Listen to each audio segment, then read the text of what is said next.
Aswang. Yan ang bansag ng mga taong bayan kay Lola Emak, ang tiya ng Lola Delma ko.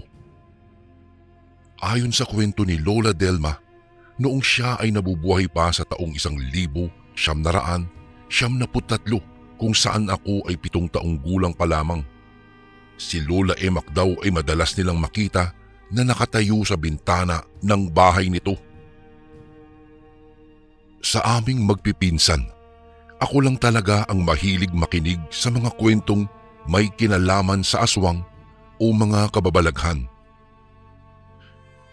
Kapag may patayang nagaganap, si Lola Emak kaagad ang pinagbibintangan ng taong bayan. Hindi ko na nga maintindihan, Kuya Bari, kung ilang beses nang sinabi ni Lola Delma kung nakailang kuyog na ang taong bayan sa aming Lola Emak. Ngunit hindi man lang ito mamatay-matay at pabalik-balik din sa kanilang tahanan. Kaya naman, Kuya Bari, mas tumindi ang kanilang duda na talagang aswang nga si Lola Emak. Isang araw, naglalakad umano ang lola ko at ang kanyang mga pinsan. Nakita nila si Lola Emak sa terasa ng bahay nila at kausap ang asawa nitong si Lolo Ato. Wala ang kanilang mga anak at nasa malayong lugar. Ayon pa sa ina ng Lola Delma ko, ay minsan na lamang umano umuwi ang mga anak nila. Ang sabi-sabi, nahihiya daw sa bintang sa pagiging bantog na aswang si Lola Emak. Dahan-dahan umanong naglalakad ang magpipinsan at nag-uusap-usap na pagbilang ni Lola Delma ng 3 ay tatakbo silang mabilis. Kung kaya't pagkabilang ni Lola ay tumakbo sila ng mabilis na halos hindi na sumasayad sa lupa ang mga paa nila. Ngunit nang makarating sila sa unahan, nagulat pa sila nang magtanong si Lola Emak na kung ano umano ang kanilang itinatakbo. Bakit umano kailangan silang tumakbo ng mabilis? Ano daw ang mayroon? Hindi naman makakilos ang lola ko at ang mga pinsan niyang habang tinitingnan si Lola Emak nila sa kanilang harapan. Sabay pa silang napatingin sa taas kung saan ang bahay ni Lola Emak nila. Nasa mas mataas kasi itong bahagi, ngunit si Lolo Ato na lang nila ang naroroon at nagsisigarilyo. Muli lamang nabaling ang tingin nila kay Lola Emak nang magsalita ito na wag umano silang tatakbo at baka madapa sila. Naglakad ito papunta sa kanila habang sila naman ay nangangatog ang mga tuhod. Binatukan umano sila isa-isa ng matanda at sinabing, "Lola ninyo ako, ngunit nangangatog ang mga tuhod ninyo." Sa salitang Ilonggo, Kuya Bari ha. Hindi ko na siguro babanggitin, Kuya Bari, kung saan ang lugar na ito dahil baka may makakilala pa sa akin. Lalo na't kilala ang mga pinsan ko sa lugar na iyon para na rin sa kanilang pribadong buhay. Isang araw, kasama umano ang kapatid ng Lola Delma ay nagtungo sila sa bayan na may higit kumulang 3 oras ang lalakarin. Tinahak nila ang maalikabok na kalsada kapag may dumadaan na sasakyan. Dala-dala ang basket na may lamang manok at itlog. Ilalako nila ito sa bayan. Pagkabalik nila, napadaan sila sa bahay ni Lola Emak. Tinawag sila nito at inayang magkape muna. Dali-dali namang umakyat si Lorna, ang kapatid ni Lola Delma, saka nagmano sa 2 matanda. Habang si Lola Delma naman ay walang imik na sumunod, saka nagmano na rin. Sinabihan sila ni Lola Emak na kumuha ng kakanin sa bilao. Lahat ng pagkain ay pwede nilang kainin maliban lamang sa isa. Iyong nasa loob ng kulay kayumangging banga na tinatakpan ng telang itim at may nakapatong na kahoy na malapad. Tinanong pa ni Lorna kung ano ang laman ng banga, ngunit kalmadong sinagot lang siya ni Lola Emak na kumain na lamang at wag nang magtanong-tanong pa. Ngunit ayon pa kay Lola Delma Kuyabari, tila likas na kay Lorna ang hindi matahimik hanggat hindi nakukuha ang sagot sa kanyang mga bakit. Masyadong pinamamahayan ng kuryosidad ang katawan ng kanyang kapatid dahil walang dalawang sabi niya na binuksan ang banga na ipinagbabawal sa kanila ni Lola Emak. Sinaway siya ni Lola Delma, ngunit matigas pa sa bato ang ulo dahil ang kanyang gusto ay talagang masusunod. Pagkasilip niya ay dali-dali siyang nagtungo sa lababo at ito'y nagsuka. Hindi alam ni Lola Delma ang nakita o naamoy ni Lorna doon sa banga, bagay na kanyang pinagtatakhan. Napapatingin siya sa banga, ngunit wala siyang lakas ng loob na silipin ito. Hindi kasi niya katulad si Lorna na malakas ang loob na madalas na ikinapapahamak nito. Tatawagin na sana ni Lola ko ang kanilang tiyahin na si Lola Emak, ngunit mabilis pa sa 4:00 tinakpan kaagad ni Lorna ang kanyang bibig, saka inaya na siya nitong umalis na. Sinabihan niya si Lorna kung bakit ito nagmamadali samantalang kumakain pa sila. Ngunit ang sinasabi lang ni Lorna ay umuwi na lang daw sila. Nasa ganoong sitwasyon nang dumating ang Lola Emak, kaya bahagya silang tumahimik. Tinanong sila ni Lola Emak kung tapos na ba silang kumain, ngunit si Lorna ay panay ang pagduduwal dahilan para mamutla na ito. Tinanong siya ni Lola Emak kung ano ang nangyayari kay Lorna, ngunit sa halip na sumagot ay napatingin lamang si Lola Delma sa banga na binuksan ni Lorna. Napatingin naman ang lola nila doon sa banga at nagulat ito dahil iba na ang posisyon at ayos ng banga. Magsasalita pa sana si Lola Delma nang hilahin na siya ni Lorna palabas. Dali-dali siya nitong hinila pababa sa hagdanan at walang sali-salitang nilisa nila ang bahay ni Lola Emak nila. Sa bahay nila Lola Delma, halos hindi magkamayaw ang kanilang mga magulang sa nangyari kay Lorna. Panay pa rin kasi ang pagsuka nito at halos namumutla na ang labi at mukha niya. Agad na nagpatawag ng albularyo ang ama ni Lola Delma upang ipagamot si Lorna. Si Lola naman, habang nakatingin sa naglulupasay na si Lorna, ay naiisip niya kung ano nga ba talaga ang nakita niya doon sa banga at bakit siya nagkakaganito. Noong dumating po, Kuya Bari, ang albularyo na tawagin na lang natin sa pangalang Mang Kiko. Nang simulang gamutin ni Mang Kiko si Lorna ay nagpupumiglas ito habang naglalaway. Maging si Lola man ay natakot sa mukha ni Lorna dahil parang itong naging ibang tao. Nagtawag na ang ama ni Lorna dahil hindi na nila makaya pa si Lorna. Sumagi sa isip ni Lola Delma kung ano ang mayroon sa banga at tila naging asong nababaliw na si Lorna. Panay kasi ang sigaw nito na akala mo'y sinasapian ng 10 lamang lupa. Matindi ang gamutang ginawa ni Mang Kiko. Halos nakailang palit na siya ng palangganang may tubig para patuluan ng kandila. Ito kasi, Kuya Bari, ang kanyang ginagamit upang malaman kung sino o anong nilalang ang nananakit kay Lorna. Kapag kasi pumatak ang kandila sa tubig, Kuya Bari, ay maguhugis ito ng anyo ng elemento na bumabagabag kay Lorna. Maya-maya lang ay walang katapusang iling ang ginagawa ni Mang Kiko hanggang sa itanong niya kay Lorna kung ano ang ginawa niya at tila kakaiba ang anyo ng nilalang ang gumagambala sa kanya. Dahil kawangis at kahugis ito ng banga. Nanlaki ang matang napatayo si Lola Delma na ikinagulat ng kanyang mga kasama sa labas ng silid kung saan ginagamot si Lorna.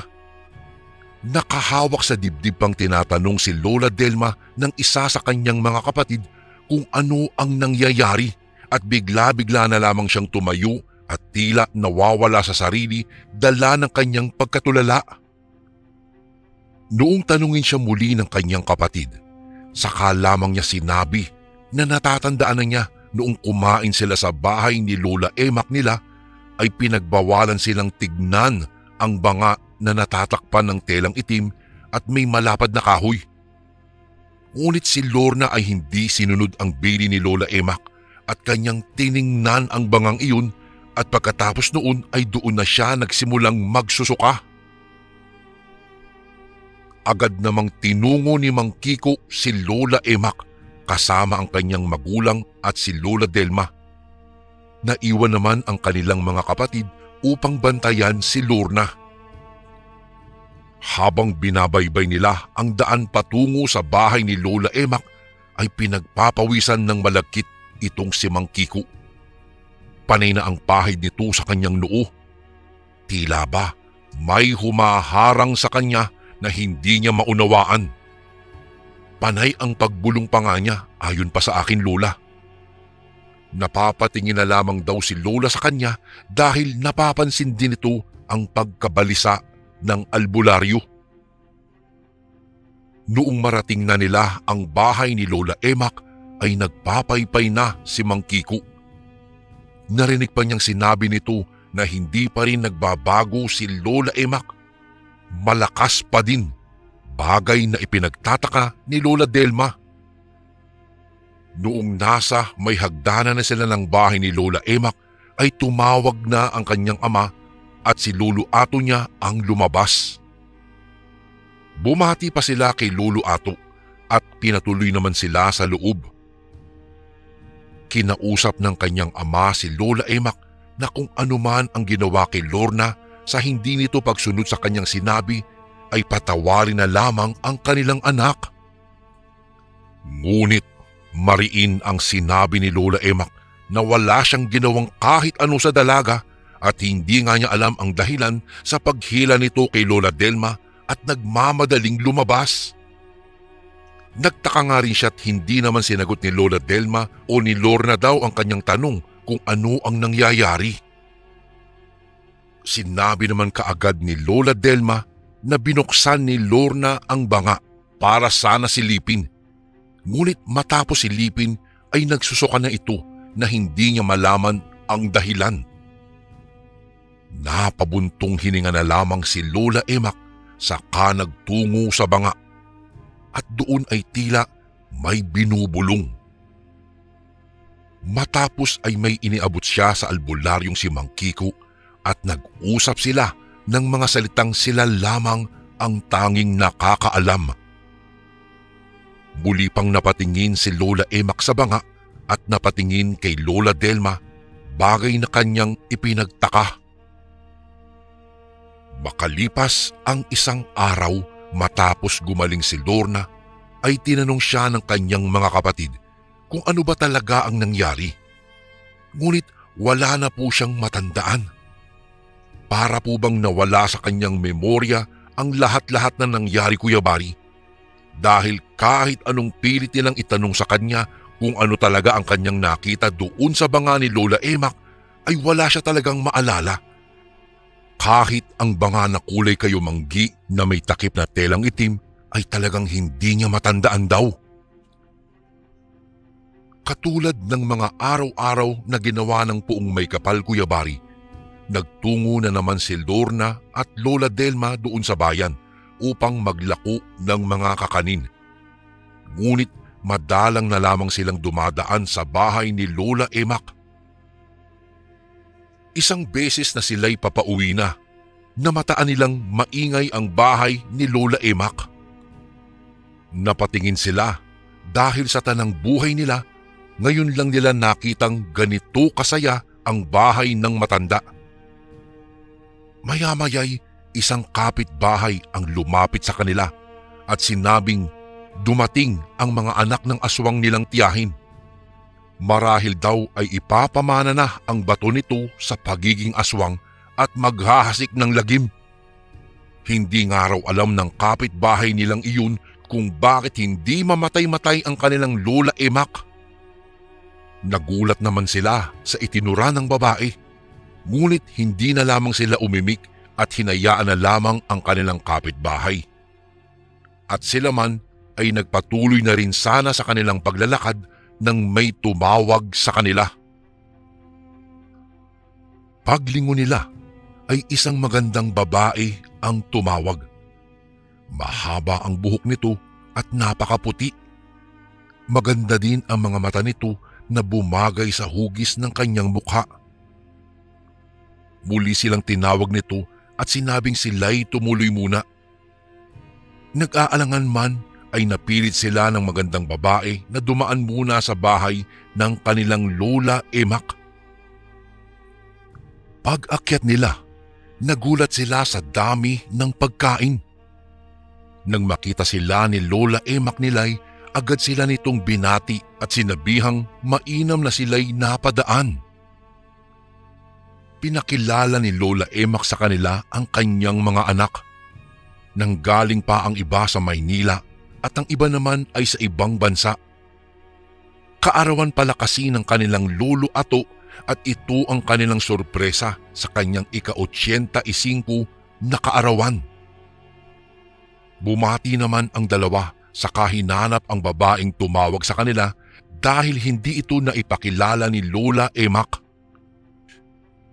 Noong napansin ni Lola Emak kung sino ang hinahanap nila Lola Delma, ay sinabi nilang hinahanap nila ang babaeng tumawag sa kanila. Inilarawan naman ni Lorna kay Lola Emak ang itsura ng babae at napangiti na lamang si Lola sa kanila. Lumapit ang panganay na anak ni Lola at sinabi sa kanila na wag na lamang pansinin ang babaeng iyon at kumain na lamang sila. Habang abala sila sa pagkain, inilibot ni Lola Delma ang tingin sa paligid dahil hinahanap niya ang banga na kulay kayumanggi, ngunit hindi na niya ito mahanap pa. Lumipas ang taon sa buhay ni Lola Delma. Siya ang nag-alaga kay Lolo Ato at Lola Emak noong tumanda ang mga ito ng husto dahil malayo ang mga anak ng mga ito't hindi agad makakauwi. Kuya Bari, na unang namatay si Lolo Ato. Umuwi ang kanyang mga anak at lumipas ang taon na si Lola Emak naman ang tumanda at binawian ng buhay. Ngunit bago namatay daw si Lola Emak ay ipinamana niya ang banga na kulay kayumanggi sa aking lola. Ayaw pa sanang tanggapin ni lola ko dahil natatakot siya doon at hindi niya alam kung ano ang laman ng banga. Maging ang mga magulang ni Lola Emak ay ayaw din sana. Ngunit mahigpit na sinabi ni Lola Emak na si Lola Delma ang napili niya na mga laga sa bangang iyon. Nagmakaawa pa nga si Lola Emak sa kanila dahil kung hindi tatanggapin daw ni Lola Delma ang bangang iyon, pare-pareho daw silang lahat ay mahihirapan. Lalong-lalo na siya at si Lola Delma. Nakikita na niyang pagod na ang lola kakaalaga sa kanya at ito lang ang paraan para matapos ang kanilang paghihirap. Ilang araw, gabi at linggo, Kuya Bari, na iniisip ni Lola ang alok ng kanyang tiyahin. Dumating pa siya sa puntong tinanong niya ito kung bakit siya at bakit hindi ang kanyang mga anak. Ang tanging sagot lamang ni Lola Emak, dahil siya ang pinili ng banga na hindi niya alam kung ano ang laman. Dumating din, Kuya Bari, ang oras na tinanggap ni Lola ang pamanang banga ni Lola Emak. Bago ito nalagutan ng hininga, ay ibinili ni Lola Emak na tuwing sasapit ang kabilugan ng buwan, lagyan ng buhay na manok ang loob ng banga. At tuwing sasapit ang ika-13 araw, ay patuluan daw ito sa loob ng dugo ng manok na pares, lalaki at babae. At palagi daw itong takpan ng itim na tela. At tuwing Biyernes naman, lalo na kapag Semana Santa, ay ilagay ito sa labas ng bahay kung saan nakatalikod pa ang araw kapag lumalabas at ihaharap kapag lulubog na sa kabuksan ng kaunti ang banga at iwanan. Babalikan lang ito pagsapit na ng gabi. Mahirap man, sinunod lahat iyon ni Lola Delma Cuyabari. Pagkatapos ng libing ni Lola Emak ay siya na ang nangalaga sa banga. Nanatili ito sa bahay ni Lola Emak at kanyan lamang pinupuntahan kasama ng kanyang ama. Katulad ng mga bilin ng kanyang tiyahin, ginawa lahat ni Lola ang lahat ng gagawin sa banga. Kahit hindi niya alam ang nasa loob, ay kanya itong kinakausap at sinasabihan na wag na lamang siyang takutin sa tuwing maglalagay siya ng manok o maglalagay ng dugo. Noong una ay talagang kalbaryo para kay Lola ang pag-aalaga sa banga dahil nahihirapan siya. Ngunit katagalan naman ay nasanay na rin siya. Hanggang sa nakapag-asawa siya, Kuya Bari, ay siya ang nag-aalaga sa bangang iyon hanggang nagkaanak at nagkaapo at kami iyon. Taong 1993 kung saan ako ay 7 taong gulang na at sapat na ang aking memorya para makaalala sa mga nangyayari. Nakikita ko po, Kuya Bari, kung papaano alagaan ni Lola Delma ang bangang iyon. At nangyari din sa mga pinsan ko ang nangyari kay Lorna na kapatid ni Lola Delma. Kapag kasinuway nila ang bili ni Lola, ay nagsusuka sila at para bang mga asong nababaliw dahil sa paglalaway. Ngunit bubulungan lamang ni Lola Delma ang banga at lalagyan ng kaunting pagkain ay gumagaling sila. At katulad ni Lorna ay parang isang pangungusap ng tula na nabura sa kanilang alaala ang mga nangyari na hindi na nila matandaan pa. Ako po ang paborito ni Lola Delma na apo dahil isa po akong masunuring bata sa kapanahunan ko. Nasanay kasi ako sa batas ng aking magulang na kapag sinabing hindi ay hindi ko talaga gagawin. Ngunit isang araw, tinanong ko si Lola kung ano ba talaga ang laman ng banga. Ang sinabi niya lang ay isang kaibigan na napakaganda. Maamo ang mukha at ang mga mata nito'y bumagay sa hugis ng mukha niya. Isang kaibigan na hindi lahat ng tao ay nagugustuhan nito. Kuya Bari, kaya po nasabi ni Lola Emak na nagustuhan siya ng banga dahil noong araw na pinasilip ni Lola Emak si Lola ay nakita niya sa loob ang napakagandang lugar at ang magandang babae. Ito din pala ang babae na nakita nila ni Lorna na tumawag sa kanila. At kapag hindi gusto ng banga ang tao, kapag sisilip ito sa banga, ay isang nakakasulasok na amoy ang kanilang maaamoy dahilan para bagsuka sila at papasukin ng hangin ang kanilang mga sikmura at kapag umakyat sa uloy parang mababaliw sila. Kuya Bari, ito po ay kabuhi kung tawagin sa amin na kapag napabayaan ay nakakasama din. Nagulat ako sa aking mga natuklasan. Gusto ko din sana, kuya, na silipin ang banga, ngunit hindi ako pinayagan ni Lola. Mas minainam na wag na lamang daw. Kapag inaalagaan niya ito, ay nakikinood ako. Kung ang ibang tao, Kuya Bari, ay talagang hindi maniniwala, maging ako, kuya, ay hirap na paniwalaan ang bagay na iyon kahit pa nakikita ko na. Sumapit ang mahabang panahon. Tila ba tapos na ang misyon ng aking lola. Dahil noong namatay ang aking lolo, ako noon ay 4 na taon at hindi ko patanda ang nangyayari. Ayon kay mama ay naging malungkutin ang aking lola. Kaya sa taong 1999 1994 ay nagkasakit ang aking lola at pumanaw na. Ngunit bago siya pumanaw, kuya, ay kinausap niya kaming mga apo niya na alagaan namin ang aming mga magulang. Nang ako na ang kanyang kakausapin, ay may sinabi siyang ipapamana sa akin bago siya lumisan. Kaya Kuya Bari, natakot ako na baka ang banga ang kanyang ipapamana sa akin. Matagal na matay ang aking lola, Kuya Bari, kaya kitang-kita ko ang kanyang paghihirap habang ito'y nakahiga. Ang aming mga magulang ang nag-alaga sa kanila at nakita naman naming mga apo na mahal nila si lola. Sa buwan ng Agosto 13, taong 1994, namatay si lola. Ngunit may inihabilin pa siyang pamana sa akin. Ngunit hindi ang banga, Kuya Bari, kung hindi ang mabuting kalooban at pagiging mabuting tao.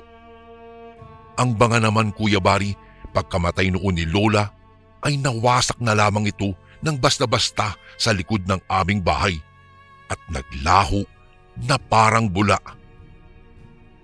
Ayon sa aking mga magulang, kaya matagal si lola namatay ay sinakripisyohan niya ang banga na hindi na maipamana pa. Ganoon po pala ang batas ng mga hindi natin kauri. Kung ayaw mo na ipamana sa iyong mga anak o apo, ay talagang sasakripisyohan mo talaga pala ito ng matagal. At para po sa kaalaman ng ibang tao, hindi aswang si Lola Emak o Lola Delma, kung hindi sila ang naatasang mga laga sa engkantong puti na nasa loob ng banga. Ang kwento po ng aking Lola Delma, Kuya Bari, ay hindi na namin naipamana pa sa aming mga susunod na henerasyon. Dahil hindi na rin naman sila naniniwala dahil nga sa makabagong panahon at mga teknolohiya. Mga kasundo, hindi naman po ito sapilitan na dapat paniwalaan. Ngunit ang iiwanang aral nitong aking kwento, minsan sa ating buhay, kailangan nating sundin ang batas ng mga nakakatanda para hindi tayo matulad kay Lorna na ipinahamak ang kanyang sarili. Curiosity kills nga, ika nga, Kuya Bari. Hindi talaga maganda ang naidudulot nito. Hindi po nakakamatay ang pagsunod sa nakakatanda. Bagkus, ito ay magiging daan mo upang mapabuti ka pa. Dito ko na po tatapusin ang aking kwento, Kuya Bari. Sana po ay mapili niyo rin basahin ito sa mga darating na araw. God bless po sa lahat ng mga kasundong nakikinig ngayon. Lubos na gumagalang, Eric.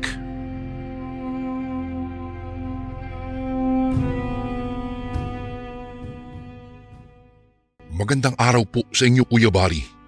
Ako nga po pala si Jake. 36 anyos sa kasalukuyan.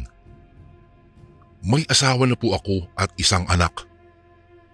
Gusto ko po sanang ikwento sa inyo itong karanasan ko tungkol sa barang. Bali, Kuya Bari, sisimulan ko ang aking kwento sa pinakaunang pagkakataong nagkakilala kami ni Laura. Siya po pala ang kaklase ko at kilalang loner sa aming universidad. Wala siyang kaibigan, walang kakilala, at walang sino man ang nais makipaglapit sa kanya. Ito ay dahil sa katotohanang siya ay isa raw na mangkukulam. Ewan ko nga ba kung totoo talaga iyon o bunga lamang ng malilikot na imahinasyon ng mga tao ang lahat ng kababalaghang ibinibintang sa taong ito. Ako naman iyong tipong tao na kaibigan ng lahat. Mabait sa lahat, Kuya Bari. Ayaw kong magpunta sa isang lugar na alam kong may mga taong kinaiinisan ako o pinagtatamnan ako ng galit dahil kabutihan sa kapwa ang tanging ipinamulat sa akin ng aking mga mahal na magulang. Sabi nga nila dati, mas mabuti ang taong nakikipagkaibigan kaysa sa taong nakikipag-away. Hindi daw kami makakarating sa paruroonan kung hindi kami matututong magpakumbaba at magaling makipagkapwa-tao. Kaya naman kahit kinatatakutan ng lahat si Laura ay nilapitan ko siya at kinaibigan. Sa totoo lang, hindi katang-isip ang lahat ng mga bagay na nakikita ng mga tao sa kanya. Totoo po, totoo siyang isang mangkukulam. Iyon nga lang, hindi siya gumagamit ng manika o litrato ng isang tao para mapagtagumpayan ang kanyang gusto. Ang ginagawa ng babae ay nambabarang sa pamamagitan ng instrumento niyang bungo ng tao. Alam ko ang ganoong klasing barang dahil sa aming lugar, Kuya Bari, ay may nakaranas na ng ganoong klasing pananakit sa kanyang kapwa. Hindi ko makakalimutan ang yumaon naming kapitbahay na si Aling Bebang kung papaano nagdusa sa sakit na hindi niya naman dapat na dinaramdam. Ayon sa aking ina, matalik na magkaibigan si Aling Bebang at Aling Tinay. Ngunit nang magtalo ang dalawa dahil lamang sa pagtatanggol sa kani-kanilang mga anak, dito na nagsimula ang hidwaan sa pagitan nilang dalawa. Palagi na silang gumagawa ng eksena sa kalsada para lang talaga makapag-away. Naroroong nagsasabunutan na sila at magbatuhan ng kahit na ano sa kani-kanilang mga bubong. Mula noon, tuluyan ng nasira ang magandang samahan ng magkaibigan. Huli na nang matuklasan ni Aling Bebang na lumapit sa isang magpapaktol si Aling Tinay. Ginawa daw nito ang lahat para mawala sa kanyang landas ang dating tinaguriang kaibigan. Dito na nagsimula ang kahilahilakbot na pangyayari na alam kong gigising sa aming lahat. Nagulat na lang kami nang magising isang araw na kaharap si Aling Bebang habang nanghihingi ng tulong. Ang kanyang mata, ilong at tainga ay masaganang dinadaluyan ng dugong may halong nana. Ang kanyang balat ay kulay pula, samantalang namamalat naman ang kanyang boses. Ang kanyang labi ay namamaga, kasing itim na ng gabi na parang natuyot at nasunog na. Ang kanyang buhok ay nanlalagas na, samantalang maputla naman ang kanyang kabuuan. Na hindi kami sa aming nasaksihan. Hindi ko lubos na akalaing may isasaklap pa ang karamdaman ni Aling Bebang. Naratay siya sa kama habang nagtitiis sa sakit at hapdi ng mga sugat na kusang tumatak sa kanyang balat. May naglalabasan ding mga uod at ilan pang nakalalasong insekto mula sa loob ng kanyang katawan. Sadyang nakakasindak at kalunos-lunos ang kanyang naging kalagayan. Ako man, Kuya Bari, ay hindi magawang lumapit sa kanya nang hindi tinatakpan ang aking ilong at bibig. Labis akong nangdidiri sa nakikita kong kakilakilabot niyang hitsura. Hindi ko lubos maisip kung papaano niya nakuha ang karamdamang iyon, gayong hindi naman mapang-insulto itong si Aling Bebang. Dinala siya ng kanyang mga kaanak sa isang albularyo. Sumama din ako para malaman kung ano nga ba ang totoong nangyari sa babaeng ito. Kahit papaano naman kasi ay malapit sa amin si Aling Bebang.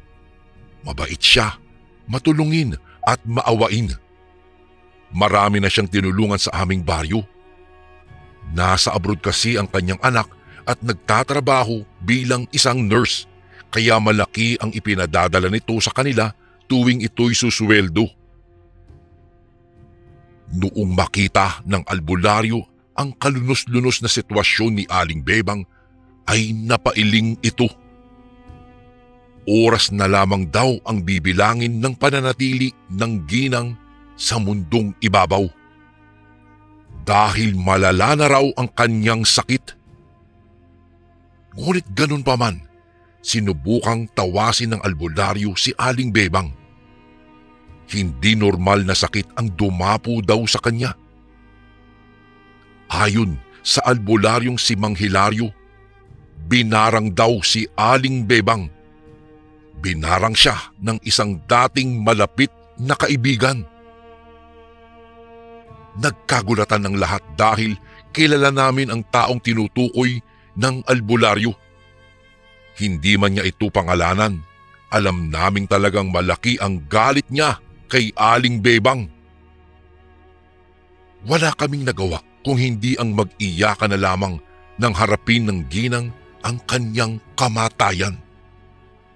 Siguro nabulag masyado si Aling Tinay sa kanyang labis na galit kaya niya nagawa ang bagay na ito laban sa taong dati ay itinuturing niyang kapatid. Ito ang dahilan kung bakit sa halip na iwasan ay kinaibigan ko si Laura. Alam ko na posible niya akong ipagtanggol laban sa mga taong may balak na masama sa akin. Kahit sabihin na nating malinis naman talaga ang konsensya ko. Napalapit kami ni Laura, pero hindi ko akalaing masasalang ang aming pagkakaibigan sa isang matinding pagsubok. Nagselos kasi ang girlfriend kong si Angelica. Hindi niya nagustuhan ang ginagawa kong pakikipaglapit kay Laura. Anya, mukhang hindi gagawa ng maganda ang babae laban sa amin, oras na masaktan namin ito, sinadya man o hindi. Tatawa-tawang nakipagpustahan ako kay Angelica at sinabing mali siya sa lahat ng kanyang mga paratang kay Laura. Mula noon, Kuya Bari, iniwasan ko na si Angelica.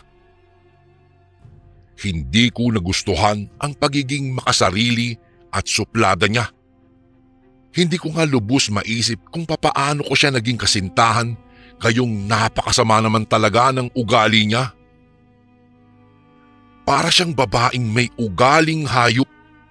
Masyado siyang maraming sinasabi at napapansin, kaya naman nagdesisyon akong putulin ang ugnayan naming dalawa. Gaano man kami kalapit sa isa't isa. Tuluyan kong nakilala si Laura at kinabisado ang kanyang pag-uugali. Ang pakikipagkaibigan ko sa kanya ay walang mali siya, ngunit hindi ko naman inaasahan na mahuhulog ang kanyang loob sa akin sa maikling panahon. Alam kong mali, Kuya Bari, pero hinayaan ko siyang umasa. Nagpakita ako ng kalambingan sa kanya at ipinaramdam na walang ibang lalaking makakahigit sa puso niya kung hindi tanging ako lamang. Ang masaklap, kumapit siya sa mga matatamis kong salita. Nagawa pang niyang kapalan ang mukha at iparinig sa maraming tao kung gaano niya ako kamahal. Naagaran kong tinanggihan.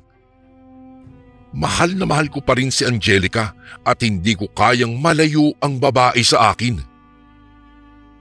Sa katunayan niyan, Kuya Bari, may nangyari na sa amin ni Angelica at nagbunga ang aming kapusukan.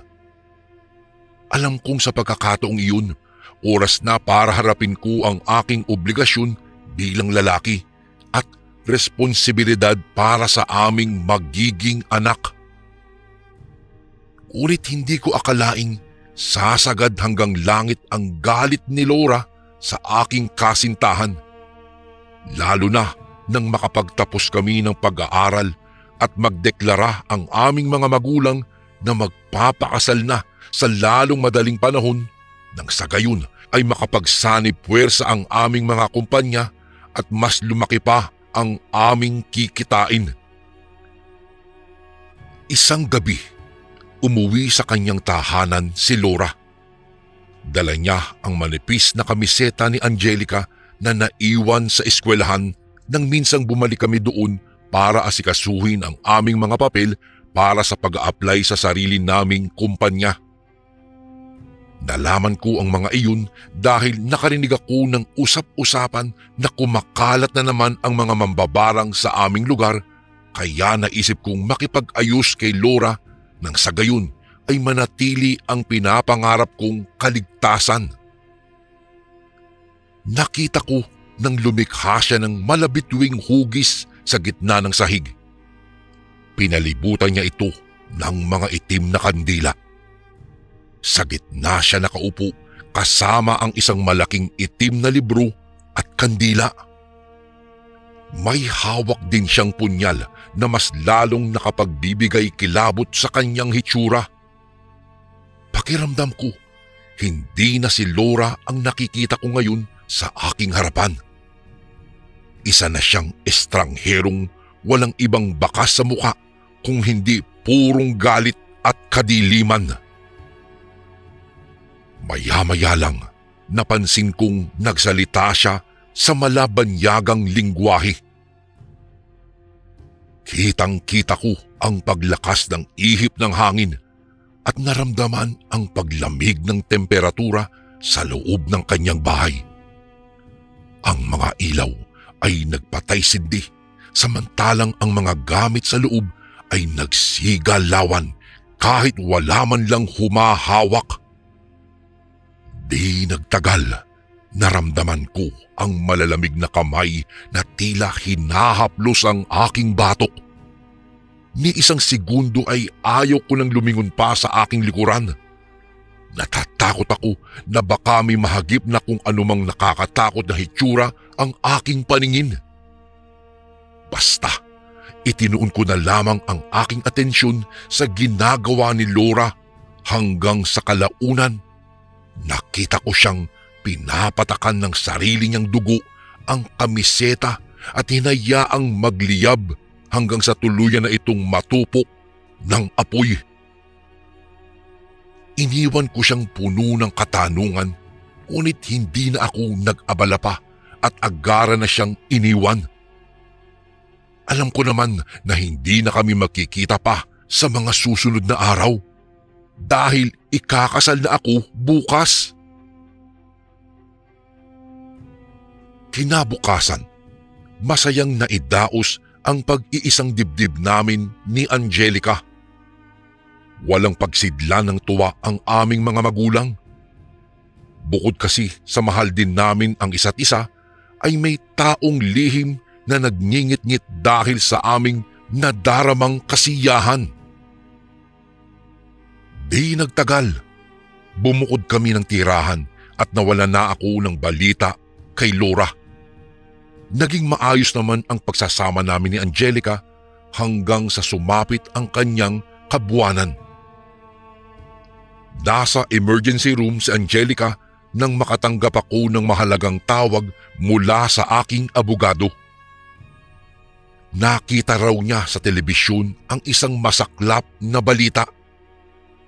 Nagbigti daw sa loob ng tahanan nito si Laura at nilalangaw na ng matuklasan ng mga otoridad.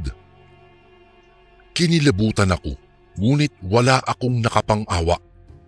Ganun pa man, magalang kong sinabi sa aking abogado na padadalhan ng kaunting tulong ang kung sino mang tumulong para maisaayos ang labi ng babae.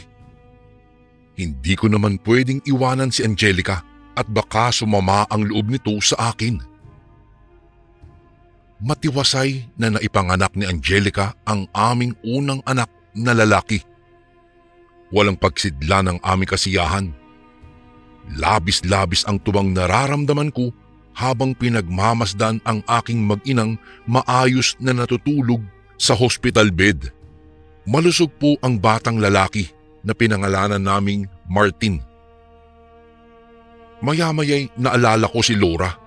Ipagtitiri ko nga pala ng kandila mamaya, kaya naman nagpapalit ako sa katulong upang makauwi muna sa aming bahay. Kailangan kong dalhan ng mga gamit ang aking asawa dahil hanggang sa susunod na araw pa sila sa ospital. Kay dami kong dapat gawin at kailangan ko nga rin palang puntahan si Mang Hilario. ang albularyo. May ibibigay siyang kulay puting panyulito na hindi ko alam kung ano ang mga nakasulat dahil ipinatago niya iyon sa bulsa ng damit ni Angelica. Dahil bago kami nagpakasal, sumangguni ako sa matanda dahil sa mga nasaksihan kong ginawa ni Laura. Anya, wala naman daw siyang nararamdamang kakaiba kay Angelica, ngunit huwag kaming masyadong magpakampante. Hindi daw namin alam kung ano nga ba ang tumatakbo sa utak ni Laura. Proteksyon daw iyon sa magtatangkang mambarang kay Angelica. Mabilis ang mga kilos na iniligpit ko sa bag ang mga dadalhing gamit nang makarinig ako ng komosyon mula sa ibaba. Isang babae ang naroroon. Marungis ang damit. Mabaho siya at mukhang naging laman na ng lansangan. Nakikipag-away ito sa aking mga gwardiya habang inaawat sa pagtatangkang pumasok sa aming bakuran. Tinatawag ng pulubi ang aking pangalan. Ngunit ang nakapagtataka, ang kanyang tonong pananalita ay kagaya ng kay Angelica. Nanlamig akong bigla. Nagmamadali akong lumabas sa aking silid upang magpunta sa sala. Nakapagtatakang naglalakad ang babae sa sala at tila kabisado niya ang aking bahay. Hinarang ko ang babae saka idinipa ang aking dalawang magkabilang kamay. Tumakbo ito at bigla akong niyakap. Itinula ko ito at matabang tinitigan. Napabaliw ba ang babaeng ito? Naiiyak na napatingin ito sa akin na hindi makapaniwalang nagawa ko siyang itulak. Hindi siya magkandaugaga sa pagpapaliwanag. Hindi nagre-rehistro sa aking isipan ang kanyang sinasabi. Siya raw ang aking asawa. Siya raw si Angelica. Abay, mukhang nababaliw nga talaga ang babaeng ito. Inutusan ko ang isang katulong na magpatawag ng pulis. Nagalit naman ang pulubi at nagmamadaling umakyat sa kwarto namin ni Angelica. Napapansin kong mukhang kabisado nito ang bawat lugar na tila ba matagal na siyang naninirahan sa bahay ko. Binuksan niya ang aparador at pinaghahalungkat ang mga gamit ng aking asawa. Lahat ng iyon ay pinaghahagis niya sa sahig at nagwala.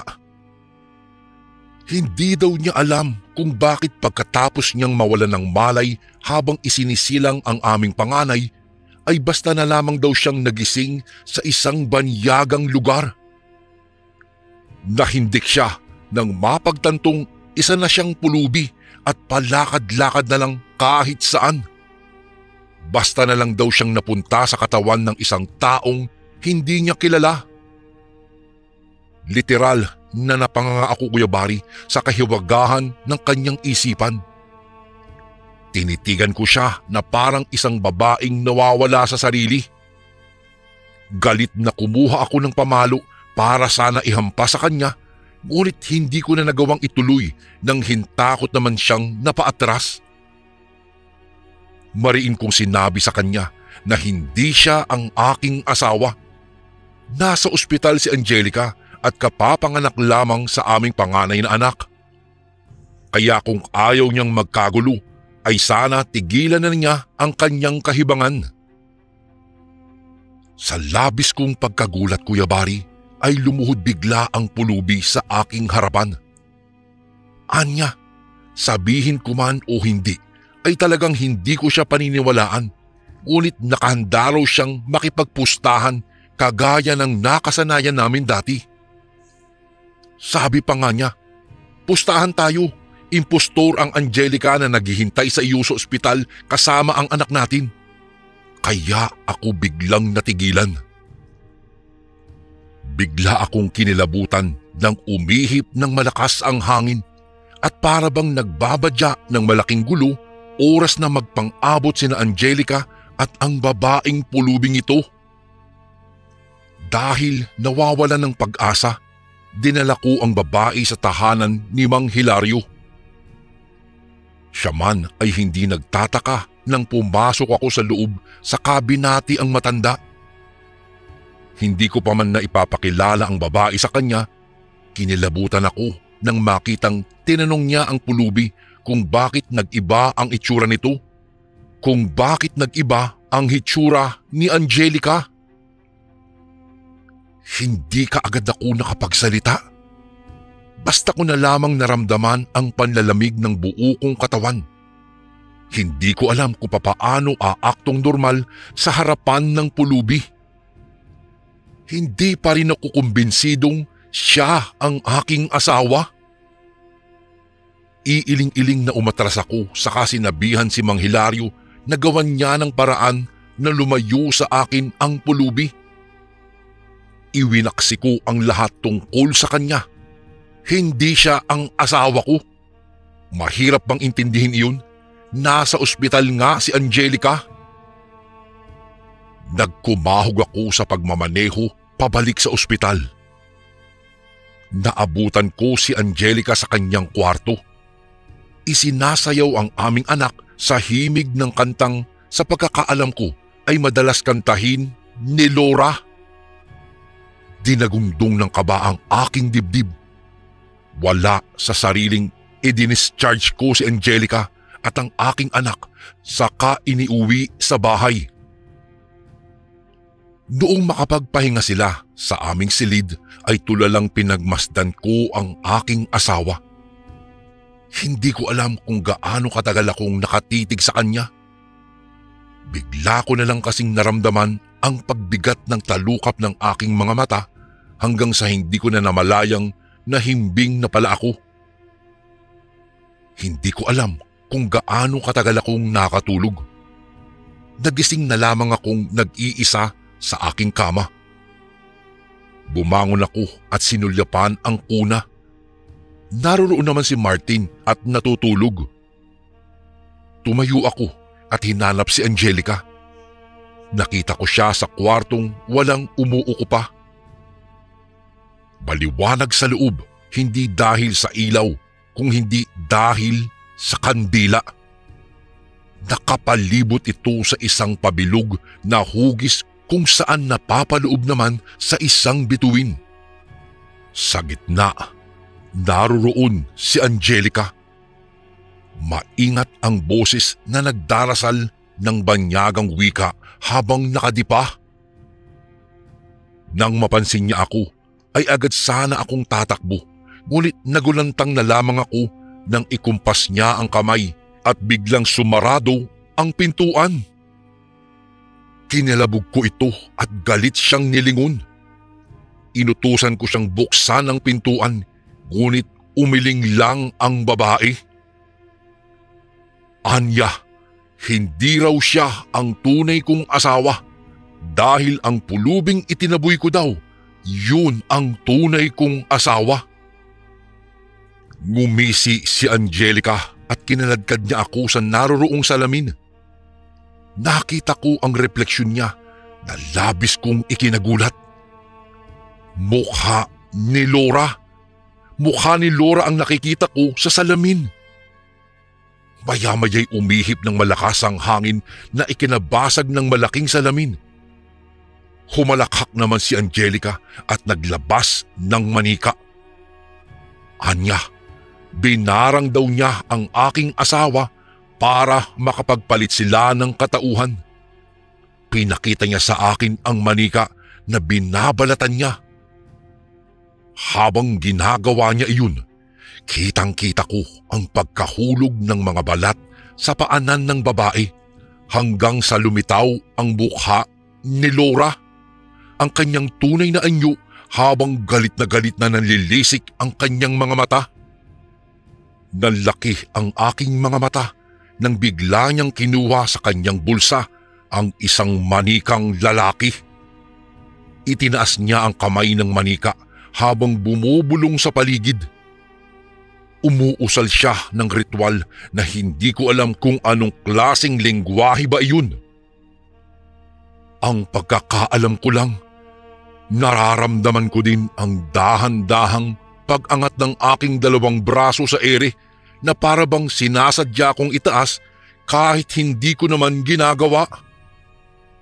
Nanginginig at luha ang tinitigan ako ni Laura habang sinasabi niyang sayang daw ako. Mahal na mahal daw niya ako, ngunit hindi niya mapapatawad ang ginawa kong panluloko sa kanya. Marahas akong umiling saka sinabi sa kanya na hindi ko intensyong lokohin siya. Kasalanan niya ang lahat dahil umasa siya sa sinabi ko kahit hindi naman dapat. Nagalit yata siya sa aking sinabi dahil tila parang isang sanga na pinutol niya ang paa ng manika kaya napasigaw ako sa sakit. Nagkahalo-halo na ang luha, sipon at laway ko dahil sa aking pag-atungal. Mukhang konektado ang manika sa aking katawan dahil bawat parte nito na pinakikialaman ni Laura ay naaapektuhan ako. Tsaka, nasaan na ba ang mga katulong, ang mga gwardiya? Bakit walang tumutulong sa akin? Imposibleng hindi nila naririnig ang palahaw ko. Nanginginig na tumingala ako sa kisame at tinawag ang pangalan ng Panginoon. Pakiramdam ko, mamamatay na ako sa labis na sakit. Nakikita ko ang nakahihindik na hitsura ni Laura habang mahigpit na hawak-hawak ang ulo ng manika. Natakot ako ng gusto nang makitang mukhang paghihiwalay niya ito, kaya alam kong buhay ko na ang magiging kapalit noon. Akmang huhugutin na lang niya ang ulo ng manika sa katawan nito nang kumalabog ang pinto, saka iniluwa si Mang Hilario kasama ang pulubi sa kanyang likuran. Karga-karga nito ang aming anak at mukhang hineheli pa para mahinto sa pag-iyak. Kaagad akong dinaluhan ng pulubi na walang iba kung hindi ang tunay na Angelica. Halos hindi siya magkandaugaga sa pagtuklas kung saang bahagi pa ng katawan ko ang masakit sa kanya marahas na nilingon si Laura. Sinabi niya na napakawalang yan naman ng babae na ipagpilitan pa ang sarili sa amin gayong sobra na siya at wala nang kinalaman sa aming pagbuo ng pamilya. Galit na sumigaw naman si Laura, sabay sabing isang maling salita pa ni Angelica laban sa kanya ay talagang puputulin niya ang ulo ko gamit ang manika. Sadyang napakahigpit na ng pagkakahawak niya rito, ngunit nang bubulutin na niya ang ulo ng manika ay pumulupot naman sa kanyang braso ang buntot pagi na hawak ni Mang Hilario. Napasigaw si Laura. Kitang-kita ko nang mapaso ang kanyang braso gamit ang pangontrang hawak ng albularyo. Sabi naman ni Angelica, ang mga aswang at mambabarang ay magkakatulad lamang ng mga bagay na kinatatakutan. Ang kagaya ni Laura ay maihahalin tulad sa aswang dahil pareho silang may mahika at itim na kapangyarihang kakayahan. Sumigaw si Laura, sabay sabing magsisisi raw kami, ngunit mabilis ang mga naging kilos ni Mang Hilario at nagawan niya ng paraan upang malatigo ulit ang kamay ni Laura. Tumilapon ang hawak-hawak nitong manika, saka sumigaw ang babae sa labis na sakit nun. Nakita kong nagdurugo ang kanyang kamay. Nanginginig na pilit nitong inaabot ang manika, ngunit mabilis naman si Angelica. Inilapag niya ang aming anak sa kama at saka siya nakipag-agawan sa manika.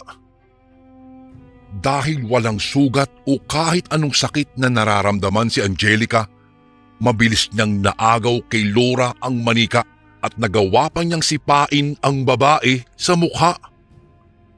Mabagsik namang hinarap siya ni Laura at saka umusal ng banyagang salita, ngunit mapait na ngumiti si Angelica. Anya, marami na siyang pangontra kaya hindi na siya maaapektuhan pa ng mga sumpa o kahit anong klasing barang pa na igawad sa kanya ng babae. Sa halip, may dinukot na munting botelya si Angelica sa kanyang bulsa. Isa itong kulay asul na langis. Tila alam ni Laura kung ano iyon dahil natatakot siyang naghanap ng paraan para matakpan ang kanyang mukha. Marahil hindi maganda ang epekto nun kapag tumama sa mukha ng tao, kaya gano'n na lamang ang pagkahindik niya. Umiling si Angelica, sabay sabing pwede pa naman daw sana silang maging magkaibigan kung hinayaan na lang niya ang aking asawa na makausap siya. Pero ilang beses na daw tinanggihan ni Laura ang pakikipagkaibigan ni Angelica sa kanya. Nagulat ako sa revelasyon na iyon ng aking asawa. Hindi ko akalaing magagawa niyang maging mapagkumbaba para lang makasundo ang lahat ng taong malapit sa akin. Luha ang sinabi sa akin ni Angelica. Aminado daw siyang may pagkamaldita daw siya noon.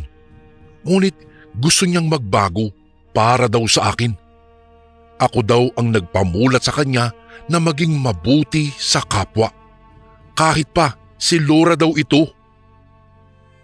Hindi ako makapaniwala sa aking narinig, Kuya Bari. Sabay tingin kay Laura. Tila lumalambot ang kanyang ekspresyon habang nakatingin kay Angelica. Maya-maya lang, lumuhod siya at tumingi ng tawad sa aming dalawa. Masyado raw siyang nabulag sa galit na hindi daw niya dapat naramdaman. Sana raw mapatawad namin siya. Nagulat ako, Kuya Bari, nang sabihin ni Angelica na wala naman daw siyang makapanggalit sa kanyang puso para kay Laura. Pareho lamang silang nagmahal. Kaya sana mapawi na ang galit sa puso niya. Nakaramdam ako ng tuwa nang makita si Laura na dahan-dahang lumapit kay Angelica. Saka sila mahigpit na nagyakapan. Habang nangyayari iyon, tila kandilang nalulusaw si Laura hanggang sa tuluyan na siyang naglaho. Si Angelica naman ay unti-unti nang naglalaho ang pagiging pulubi at dahan-dahang bumalik sa tunay niyang anyo. Luan kaming nagyakapan. Alam kong matatahimik na si Laura saan man siya naroroon ngayon. Batid ko ding iiwasan na namin ni Angelica ang makipagpustahan para hulaan lamang ang aming magiging kapalaran. And again, maraming salamat po mga kasundo. Don't forget to subscribe and i-click nyo lang po yung bell na button para updated po kayo sa mga upcoming videos namin na paparating. Maraming salamat po ulit. God bless and ingat po lagi dyan. Ito po si Kuya Bari at ako ang Sundo.